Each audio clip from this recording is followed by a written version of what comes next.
back. Your Someone to Know this week doesn't have to wait for spring with bated breath because there's always something in bloom in his garden.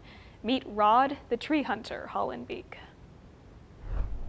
What looks like a normal suburban house from the front has a secret garden through the back gate. Beautiful, organized chaos is how Rod Haulenbeek describes his yard. He has almost 350 unique species of plants that bloom year-round. Haulenbeek says that his interest in plants blossomed at a young age. When I was 9 years old, my family moved from a manicured yard subdivision, moved out into the middle of the country, 5 acres of wilderness. So I was interested in rocks and plants for years for years after that, ever since then. Haulenbeek says he knows of other gardeners who plan out exactly what species to plant and where to plant them, but that's not quite how he operates. What I would do is I'd go to a nursery or plant sale or something like that. I'd say, I want that plant.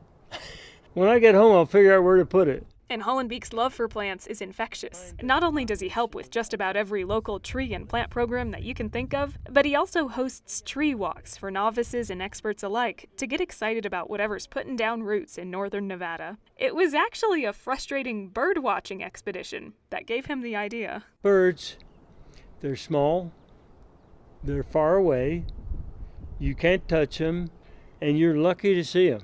Trees are big.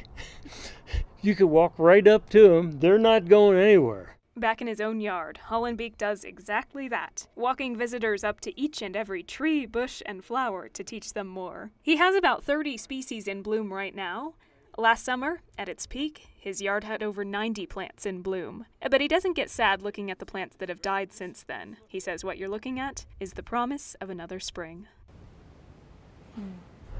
Rod says that his advice for all the beginners out there who want to garden but don't really feel like they have a green thumb is to just give it a try. He says he's killed over 100 plants on his quest to bring more species to his garden.